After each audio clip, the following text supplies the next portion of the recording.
we're a small global business. I suppose thank you. I suppose if you want to sum it up, really what we do is we sell in what is traditionally known as the Western world, and we sell predominantly into Asia. Now, our business is changing, and over the past 2 years we've sold more of our tonnage into the UK and Europe than we ever have before. Currently it's running about 20 to 25%, and we envisage that percentage increasing to about 50% within the next couple of years. And that's for a number of reasons. I think we're seeing more innovative solutions in recycling in Europe to present into. Thank you. I think we're seeing growth in collection systems in Asia, which is leading to local feedstock, which reduces demand in the Western world for recovered products to go to Asia. And it's also a deliberate diversification strategy of the company. We want more markets, and we want markets close to home for the products that we gather.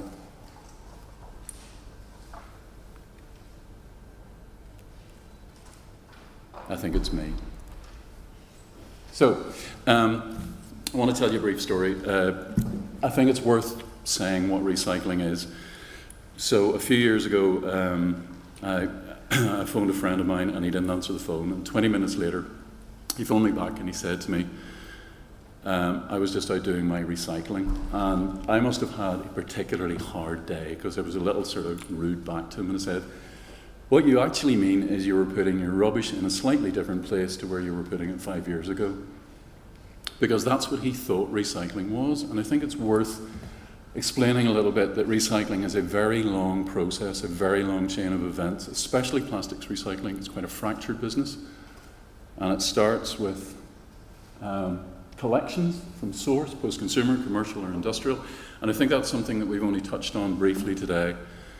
Collection is just one of the most important things. We can make products as recyclable as we like, but if that recyclable product gets mixed up with non-recyclable products, we've generated some real problems for ourselves.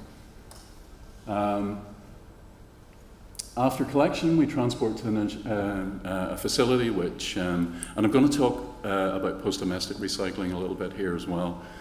While we're predominantly industrial recyclers, I think post-domestic recycling gives us the opportunity to think about things in a very up-close and personal way.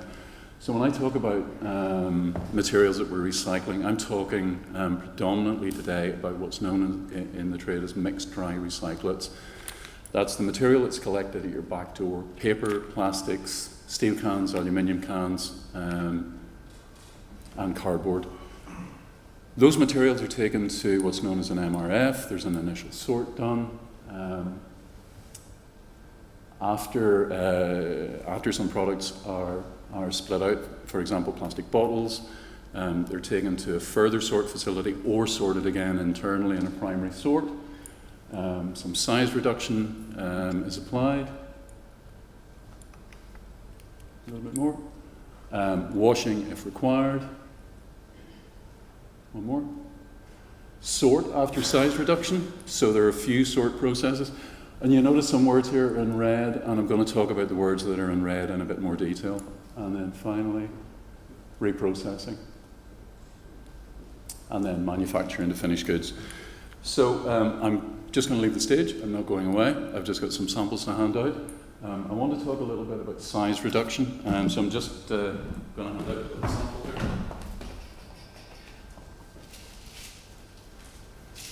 So when I talk about size reduction, I'll just set a few of these on random tables. When I talk about size reduction, this is essentially ground up plastic ball.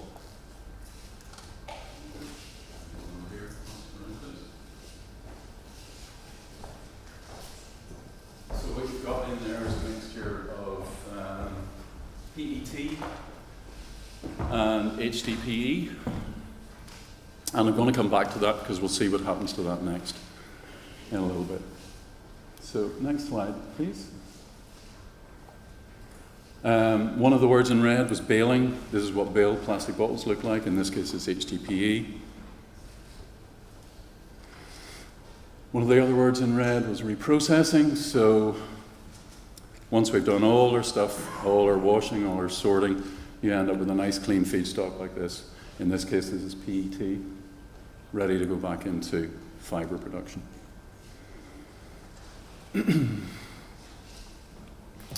The other word in red was sort, and sort is a really important part of our process, or part of recycling in general. And there are various sort techniques, manual.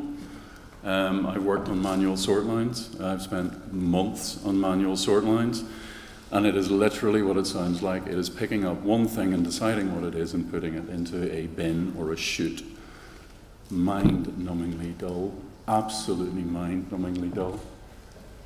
But luckily, some bright spark invented some autosort. So you can apply various techniques. You can apply what's known as near-infrared spectroscopy, NIR. You can color sort, and we'll have a look at an example of that in a minute. You can apply float sink techniques, and we'll have a look at that in a minute. And you can also apply some newer techniques, electrostatic sort, for example. Automatic color sort. So, I took a very high-risk approach to this presentation, and I embedded a video. I have absolutely no idea. Let's see, will this... There should be a little play button down there. Oh, yep. Can you go back a video? Yeah, should be a wee play button. Okay.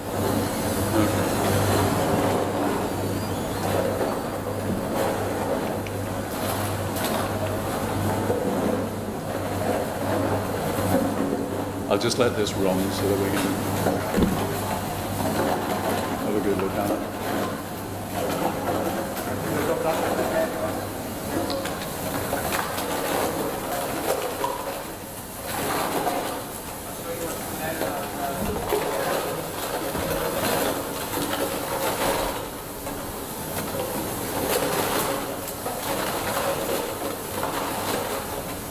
So, lots and lots of plastic bottles. You can see most of these are PET bottles. That means that somewhere up there in the plant, there's been a pre-sort process where the technique that I talked about just a second ago, NIR, has been applied, which sorted HDPE bottles from PET bottles, and this is the PET stream. This PET stream is now going for color sort, and if we could get on to the next slide. This is a very short clip, and this is color sort in action. And I'll try and explain what's happening here. You've got very bright lights shining onto plastic bottles. You can tell this is a very amateurishly taken video, unfortunately. You've got very bright lights shining onto plastic bottles, and see the little row up there of, have I got a, yeah, that row of things there. They're cameras, so they recognize what color the bottles are, and as they fall over off the conveyor, the machine obviously knows what speed the conveyor's at, it knows what speed the bottle's at, and then at some point down here, it applies a jet of air. So if it's recognized that a green plastic bottle is there and is falling off at a given speed, it knows it will be there. Quarter of a second later, applies a jet of air and then blows that bottle up there. So it's a reasonable advancement on manual sort. It's not 100%. It doesn't work 100%. The error rate for NIR machines is anywhere between 1 in 20 and 1 in 30. That means that for every ton of bottles, you've probably got 1,000 bottles that are incorrectly sorted. So there's still quite a bit of work to do. Let's just move on to the next slide. So why would this technique fail? A couple of things. Containers being full, that doesn't help. It alters the way, well, basically if you're trying to blow a full container, the little jet of air won't blow it. So it just falls straight down. You've got mechanical error, pre-NIR color sort. If you noticed on the first video, there were a couple of operatives at the end of a conveyor belt before we went into the color sort who were picking. And what they were really doing was picking plastic bags off the bottles so that the bottles could be recognized. If that process doesn't go well, you'll have noticed that belt was going at a hell of a speed. A manual sort at that speed is incredibly difficult to do, so there's manual error even in auto-sort machines, because auto-sort machines depend on a pre-sort manual input. And then you've got mechanical or aero error during the color sort itself. If you imagine these very powerful jets of air scooting off and trying to blow bottles that way or bottles that way, you've got a very active aerodynamic environment, so you will get error sort in there. And then I suppose the thing that's most interesting to the room would be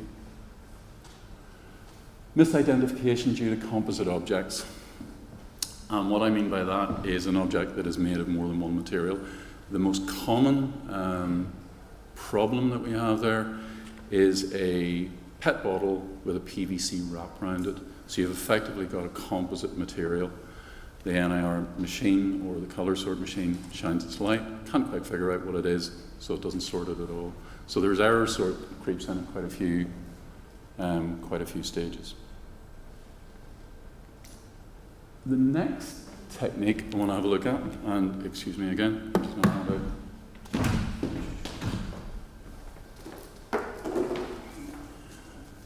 Guys, could you, instead of me walking around the room, could you just pass out from here, red and green jars?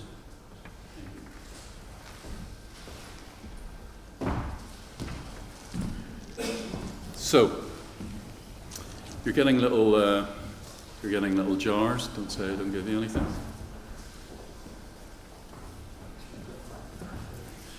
And that is the original material that you got with a white cap on it, with a liquid added to it. There's no big mystery here.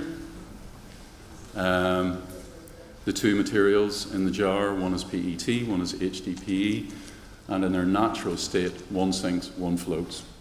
Big deal. But it's a very, very effective technique and very widely used. You'll notice, have all the red jars disappeared? You'll notice if somebody can, as you get the green and red jars going around the place, you'll find that the red jars have slightly more effective separation than the green jars. The green jars just have water in, and the red jars have water plus what's known, I think, in the trade as a surfactant. So it's an additive that allows liquid to make better contact with solids. In this case, the surfactant was straight out of my kitchen. It was a little squirt of Jif. And you'll notice that as you let the material settle out, it will settle out more quickly in the red jars than the green top jars because of that additive. And the only reason I'm adding that or pointing that out is I'm pointing out that recycling is just like design, is compromised. There's an additive in there, that additive has to come out. Would you rather sort using pure water, or would you rather sort using water with an additive in it? It's a real dilemma. It really is.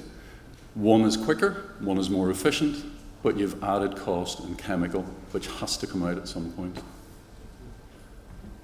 You'll also notice that process isn't perfect, because at least one or two of those jars has a little black bit lying at the bottom. Now, does that mean that we've got a bit of HDP that sinks, or does it mean that we've got a contaminant in there? And it probably means that we've got a contaminant in there. Then the question is, how do you get that contaminant out? And right now I don't know the answer. So, why would this technique fail? Process failure. And you can see it there. You can see it in the green jars, especially in the green jars, where you've got some PET that's floating, or, well, it was floating before lunchtime. It might have sunk out now. Materials that have fillers added to them. That's a really big problem. HDPE floats as long as you don't put anything else in it. So, for example, as long as you don't put eggshell in it. If you put eggshell in it, it'll sink like a stone, well, or an egg. Material like gas has been added to, so almost the opposite problem. Material that would normally sink that you put a gas into. EPS is a classic example. EPS stands for expanded polystyrene. Polystyrene in its normal state sinks. EPS in a gassed form obviously will float. And then again, composite materials. So this technique fails where you have two materials stuck together, either glued, bonded, mechanically joined, where you've got one floats, one sinks, they're both going to sink, so you lose floating material.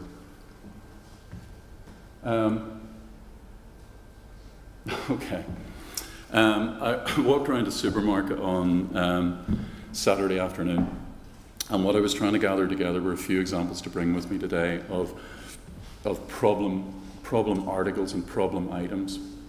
And I felt after a little while it was incredibly unfair to look at something contemporary, because I could find dozens of packaging examples where problems would be caused for downstream recyclers. So I dug out this picture. Anybody remember plastic bottles like this? I just about do. But when glass bottles started to be replaced by plastic bottles, this is what plastic bottles looked like. And it wasn't just good old Iron Brew. Is everybody familiar with Iron Brew? Or is this a peculiarly British thing, or Irish thing for that matter? Yeah, apparently it's made from girders, as they used to say. A couple of things about this. So this plastic bottle is about 20. It's a design from about 20 to 25 years ago. Absolutely bloody horrendous. Will you believe that end cap? Well, for those of you who are into your recycling, that end cap was made of PVC. In behind that PVC end cap, it was stuck on with a large blob of vinyl glue. You had a paper label, which was stuck on with a large blob of vinyl glue. You had a cap with a foamed PVC insert into it. I mean, I can't even imagine how you would manufacture that thing, never mind recycle. I mean, ultimately, it was incredibly expensive to manufacture, unbelievably difficult, if not impossible, to recycle, and in other words, it was just a big, it was effectively a lose-lose. I've lost my, yeah, it was a lose-lose. One more occasion to leave the stage. So we get on to, and I picked these up on my same shopping trip. So we get on to a modern example of a plastic bottle. And there are a couple of things about this. Well, no end cap for a start. So no glue in behind it. You'll notice as well that the label on it is made from plastic instead of paper. And while there is glue on it, it is minimal. It is the merest little trace of glue. And if you take off the top, there's no insert. And that's also true of fizzy drinks bottles these days. There's no insert in fizzy drinks bottles, which is a huge plus. But one thing I did notice about it, it seems to me plastic bottles have gone backwards in the past few years. 10 years ago, Coke actually produced a bottle with stretch LD film on it, a stretch LD label on it, that had absolutely no glue whatsoever. 10 years on, we're now making labels out of PP, polypropylene, with a little layer of glue on it. I honestly don't understand that. It is from a recycling perspective, that is a backward step compared to 10 years ago. So that's my example of good design, which is essentially win-win. Cheaper to manufacture, massively cheaper to manufacture, and despite my criticisms of that particular design, still a hell of a lot easier to recycle than the old Iron Brew bottle. thinking about another problem that we come across a little bit. This isn't a fantastically good photograph or a fantastically good example. We do quite a lot in plastic film, and by film I mean LDP film, so it could be bags or wrapping or pallet wrap, or in this case clothing shroud wrap, although I think that particular film is HDPE. And one of the biggest problems that we have is people putting labels onto this material. You can recycle that with a label on without any manual intervention, but it will degrade the material. Some of that label, the way that would be recycled is it would be shredded, put through an extruder, the label would be filtered out, but inevitably some of that label would filter into the extruded product itself and degrade it. If you want to preserve the quality of that material by taking the label out completely before it gets extruded, the technology you apply is this. No kidding. You literally have to cut the label out. There must be, surely to God, a better solution than putting a paper label on it. And while that isn't necessarily a design issue, it's perhaps a process design issue. So I'm using the word design in a slightly wider context here. Just on to the next slide. And the consequences of that, back to our map. One of the reasons that we need a global organization to cope with recycling is that we need incredibly diverse solutions. We need to be able to find the people that are willing to cut labels out, that will invest the money in NIR, and those two guys aren't necessarily in the same part of the world. You make products simpler, you keep things closer to home. It's as simple as that. Because we would then be able to adopt more automated recycling solutions. I just want to say a quick word about the circular economy. Honestly, I am no expert in the circular economy. I'm just your good old-fashioned hardcore plastics recycler. But I asked people in our office who have been in recycling a really long time what they felt the circular economy was. And an awful lot of them felt that it meant turning these into those, or that into that. And I think we've seen an awful lot of examples today where you can actually do something a little bit different, and you can turn those into that. Although I do take your point about washing that. I think that's a point well taken, and one I must admit I hadn't thought about before. Or turning that into that. You do not necessarily have to turn product back into the same product.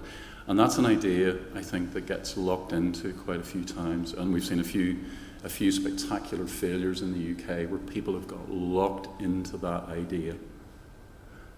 Free your minds a bit. That's all I have to say. Thank you. David, thank you. So I have a burning question, and I've never really heard it addressed or talked about. The mailing of magazines is now primarily done in plastic packaging, and that never was done maybe 15 years ago, 10 years ago.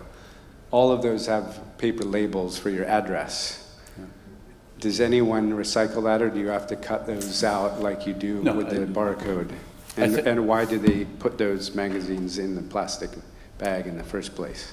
I think it makes sorting easier. I think there are magazine publishers in the room. But so that is something no one's really. We talk about plastic bags, but these magazine plastic.